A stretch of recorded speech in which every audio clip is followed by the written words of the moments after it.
নমস্কাৰ MLD এডুকেশ্যনৰ আন এটা ভিডিঅ'ত আপোনালোকক পোনপ্ৰথমে স্বাগতম জনাইছোঁ বন্ধু বান্ধৱীসকল আজিও আমি আপোনালোকৰ বাবে কিছুমান মোষ্ট ইম্পৰ্টেণ্ট কুৱেশ্যন এনসাৰ লৈ আহিছোঁ ভিডিঅ'টো আপোনালোকে একেবাৰে স্কিপ নকৰিব কিয়নো আমি আলোচনা কৰা প্ৰতিটো প্ৰশ্নই আহি থকা গ্ৰেড 3 গ্ৰেড 4 তথা অসম পুলিচ লগতে অসমৰ যিকোনো প্ৰতিযোগিতামূলক পৰীক্ষাসমূহৰ বাবে অতি উপকাৰী বন্ধুসকল এতিয়া দেৰি নকৰি আমি বলক প্ৰশ্ন উত্তৰবোৰ আলোচনা কৰাৰ দিশে আগবাঢ়ো প্ৰথম প্ৰশ্ন প্ৰাচীন মগধৰ ৰাজধানী ক'ত আছিল অপশ্যন দি আছে A Hidimbapur B Kannauj C Jorhat D ওপৰৰ এটাও নহয় ইয়াৰে শুদ্ধ এনসাৰটো কি হ'ব পাৰে বন্ধুসকল এবাৰ আপোনালোকেও ভাবি চাব ইয়াৰে শুদ্ধ এনসাৰটো হৈছে option B Kannauj next question অসমৰ ৰাজ্যিক পানীয় কি অপশ্যন দি আছে এ গাখীৰ বি কফি চি চাহ ডি দৈ ইয়াৰে সঠিক এনসাৰটো কি হ'ব পাৰে ইয়াৰে সঠিক এনসাৰটো হৈছে অপশ্যন চি চাহ চাহ হৈছে অসমৰ ৰাজ্যিক পানীয় নেক্সট কুৱেশ্যন মোৰ জীৱন সোঁৱৰণ আত্মজীৱনীখনৰ ৰচক কোন অপশ্যন দি আছে A Hemchandra Goswami B Lakshminath Bezbaroa C Jyotiprasad Agarwala D Bhattadev ইয়াৰে সঠিক এনসাৰটো কি হ'ব পাৰে ইয়াৰে সঠিক এনসাৰটো হৈছে অপশ্যন বি লক্ষ্মীনাথ বেজবৰুৱা এইটো মোষ্ট ইম্পৰ্টেণ্ট কুৱেশ্যন সুধিব পাৰে মনত ৰাখিব নেক্সট কুৱেশ্যন জনজাতীয় জীৱনৰ আধাৰত ৰচিত প্ৰথম অসমীয়া উপন্যাসখনৰ নাম কি অপশ্যন দি আছে এ Bhanumati B কাইকল্প C Mirijiyori D পাতালপুৰী ইয়াৰে সঠিক এনসাৰটো কি হ'ব পাৰে বন্ধুসকল ইয়াৰে সঠিক এনসাৰটো হৈছে অপশ্যন চি মিৰিজীয়ৰী এই মিৰিজীয়ৰী উপন্যাসখন 1894 চনত ৰজনীকান্ত বৰদলৈয়ে ৰচনা কৰিছিল মনত ৰাখিব ইয়াৰ ওপৰতো কুৱেশ্যন হ'ব পাৰে নেক্সট কুৱেশ্যন প্ৰথম অসমীয়া সনেট পুথিখনৰ নাম কি অপশ্যন দি আছে এ সুৰভি বি কথাগীতা চি মালচ ডি ওপৰৰ এটাও নহয় ইয়াৰে সঠিক এনসাৰটো কি হ'ব পাৰে ইয়াৰে সঠিক এনসাৰটো হৈছে অপশ্যন চি মালচ বন্ধুসকল এই সনেট পুথিখনৰ ৰচক কোন আপোনালোকে জানেনে এই সনেট পুথিখনৰ ৰচক হৈছে হিতেশ্বৰ বৰবৰুৱা তেখেতে 1918 চনত এই মালচ নামৰ সনেট পুথিখন ৰচনা কৰিছিল মনত ৰাখিব নেক্সট কুৱেশ্যন বীৰবাহু বা জয়মালা আছিল এ শালস্তম্ভ বংশৰ ৰজা বি ভূঞা ৰজা চি কোচ ৰজা ডি বৰ্মন বংশৰ ৰজা বন্ধুসকল ইয়াৰে সঠিক এনসাৰটো কি হ'ব পাৰে ইয়াৰে সঠিক এনসাৰটো হৈছে অপশ্যন এ শালস্তম্ভ বংশৰ ৰজা নেক্সট কুৱেশ্যন প্ৰথম অসমীয়া অনাতাঁৰ নাটখনৰ নাম কি অপশ্যন দি আছে A Ramnavami B Joymoti C Bin Baragi D Chihnayatra ইয়াৰে সঠিক এনসাৰটো কি হ'ব পাৰে ইয়াৰে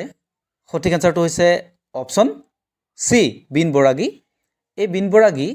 নাটখনৰ ৰচক কোন আপোনালোকে জানেনে এই বিন বৰাগী নাটখনৰ ৰচক হৈছে প্ৰফুল্ল চন্দ্ৰ বৰুৱা এই নাটখন 1935 চনত আকাশবাণীৰ কলিকতাৰ কেন্দ্ৰৰ পৰা প্ৰচাৰ হৈছিল এইখিনিও আপোনালোকে মনত ৰাখি থ'ব নেক্সট কুৱেশ্যন ভাঙনি কোঁৱৰ নামেৰে তলৰ কোনজন সাহিত্যিকক জনা যায় অপশ্যন দি আছে এ চন্দ্ৰকুমাৰ আগৰৱালা বি বিনন্দ চন্দ্ৰ বৰুৱা চি হেম বৰুৱা ডি আনন্দ চন্দ্ৰ আগৰৱালা ইয়াৰে সঠিক এনসাৰটো কি হ'ব পাৰে ইয়াৰে সঠিক এনসাৰটো হৈছে অপশ্যন ডি আনন্দ চন্দ্ৰ আগৰৱালা তেখেতক ভাঙনি কোঁৱৰ নামেৰে জনা যায় নেক্সট কুৱেশ্যন ৰঙাজিয়াৰ কবি হিচাপে তলৰ কোনজন ব্যক্তিক জনা যায় অপশ্যন দি আছে A Rammohan Nath B Mahim Bora C Mukunda Sharma D Mitradev Mahanta ইয়াৰে সঠিক এনসাৰটো কি হ'ব পাৰে ইয়াৰে সঠিক এনসাৰটো হৈছে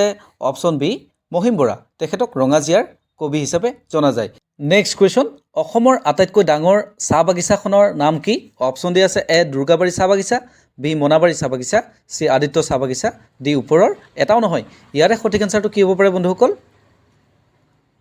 ইয়াৰে সঠিক এনসাৰটো হৈছে অপশ্যন বি মনাবাৰী চাহ বাগিচা হৈছে অসমৰ আটাইতকৈ ডাঙৰ চাহ বাগিচাখন নেক্সট কুৱেশ্যন ভাৰতৰ আটাইতকৈ বৃহত্তম ৰাজ্যখনৰ নাম কি অপশ্যন দি আছে এ গোৱা B Rajasthan C Madhya Pradesh D কেৰেলা ইয়াৰে সঠিক এনসাৰটো কি হ'ব পাৰে ইয়াৰে সঠিক এনসাৰটো হৈছে বন্ধুসকল অপশ্যন বি ৰাজস্থান ৰাজস্থান হৈছে ভাৰতৰ আটাইতকৈ বৃহত্তম ৰাজ্যখন আৰু ভাৰতৰ আটাইতকৈ সৰু ৰাজ্যখন হৈছে গোৱা মনত ৰাখিব নেক্সট কুৱেশ্যন অসমত প্ৰথম অনাতাঁৰ কেন্দ্ৰ কেতিয়া স্থাপিত হৈছিল ইয়াত অপশ্যন দি আছে এ 1947 চন বি 1948 চন চি 1945 চন ডি 1933 চন ইয়াৰে শুদ্ধ এনসাৰটো কি হ'ব পাৰে বন্ধুসকল ইয়াৰে সঠিক এনচাৰটো হৈছে অপশ্যন বি 1948 চন নেক্সট কুৱেশ্যন প্ৰথম অসমীয়া চলচ্চিত্ৰ নিৰ্মাতা কোন অপশ্যনসমূহ দিয়া আছে A Pramathesh Barua B Jyotiprasad Agarwala C Jahnu Barua D doctor Bhupen Hazarika ইয়াৰে সঠিক এনচাৰটো কি হ'ব পাৰে ইয়াৰে সঠিক এনচাৰটো হৈছে option B Jyotiprasad Agarwala next question ৰাষ্ট্ৰপতিৰ ৰূপৰ পদক পোৱা প্ৰথমখন অসমীয়া কথাছবিৰ নাম কি অপশ্যন দিয়া আছে এ হালধীয়া চৰায়ে বাওধান খায় বি ভাইটি চি চামেলি মেমচাপ ডি ৰঙা পুলিচ ইয়াৰে সঠিক এনচাৰটো কি হ'ব পাৰে ইয়াৰে সঠিক এনচাৰটো হৈছে অপশ্যন ডি ৰঙা পুলিচ এই ৰঙা পুলিচ চলচ্চিত্ৰখন নিপ বৰুৱাৰ দ্বাৰা পৰিচালিত মনত ৰাখিব নেক্সট কুৱেশ্যন কিমান চনত কোচ ৰাজ্যই প্ৰতিষ্ঠা লাভ কৰিছিল অপশ্যনসমূহ দিয়া আছে এ 1498 চন বি 1205 চন চি 1515 চন ডি 1665 চন ইয়াৰে সঠিক এনচাৰটো কি হ'ব পাৰে ইয়াৰে সঠিক এনচাৰটো হৈছে অপশ্যন চি 1515 চনত কোচ ৰাজ্যই প্ৰতিষ্ঠা লাভ কৰিছিল নেক্সট কুৱেশ্যন চুতীয়াসকলৰ ৰাজধানী ক'ত আছিল অপশ্যনসমূহ দিয়া আছে A Jorhat B Charaideo C Sadiya D Dibrugarh ইয়াৰে সঠিক এনচাৰটো কি হ'ব পাৰে এবাৰ ভাবি চাব ইয়াৰে সঠিক এনচাৰটো হৈছে অপশ্যন চি শদিয়া শদিয়া চুতীয়াসকলৰ ৰাজধানী আছিল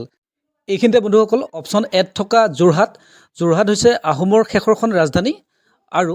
অপশ্যন বিত চৰাইদেউ আছে চৰাইদেউ হৈছে আহোমৰ প্ৰথমখন ৰাজধানী এইখিনি কথাও আপোনালোকে মনত ৰাখি থকাটো দৰকাৰ কাৰণ ইয়াৰ ওপৰতো কুৱেশ্যন আহিব পাৰে নেক্সট কুৱেশ্যন তলৰ কোনখন নাট বিশাখা দত্তই ৰচনা কৰিছিল অপশ্যন দিয়া আছে এ ৰঘুবংশ বি মেঘদূত চি মুদ্ৰা ৰাক্ষস ডি কুমাৰ হৰণ ইয়াৰে সঠিক এনচাৰটো কি হ'ব পাৰে ইয়াৰে সঠিক এনচাৰটো হৈছে অপশ্যন চি মুদ্ৰা ৰাক্ষস নেক্সট কুৱেশ্যন কাৰ ৰাজত্বকালৰ পৰা কামৰূপক কমতাৰ ৰাজ্য বুলি কোৱা হয় অপশ্যন দি আছে এ ৰজা সন্ধ্যা বি ৰুদ্ৰসিংহ চি মহিৰংগ দানৱ ডি নৰনাৰায়ণ বন্ধুসকল ইয়াৰ সঠিক এনচাৰটো কি হ'ব পাৰে ইয়াৰ সঠিক এনচাৰটো হৈছে অপশ্যন এ ৰজা সন্ধ্যাৰ ৰাজত্বকালৰ পৰা কামৰূপক কমতা ৰাজ্য বুলি কোৱা হয় তো বন্ধুসকল আপুনি যদি প্ৰথমবাৰলৈ আমাৰ চেনেলটোত ভিডিঅ' চাইছে তেন্তে এটা ছাবস্ক্ৰাইব কৰিবলৈ নাপাহৰিব কিয়নো আমি নিতৌ আপোনালোকৰ মাজলৈ এনেধৰণৰ ভিডিঅ' লৈ আহোঁ ইমান সময়লৈকে MLD এডুকেশ্যন চাই থকাৰ বাবে ধন্যবাদ নিশ্চয় লগ হ'ম অন্য এটা ভিডিঅ'ত আজিলৈ বাই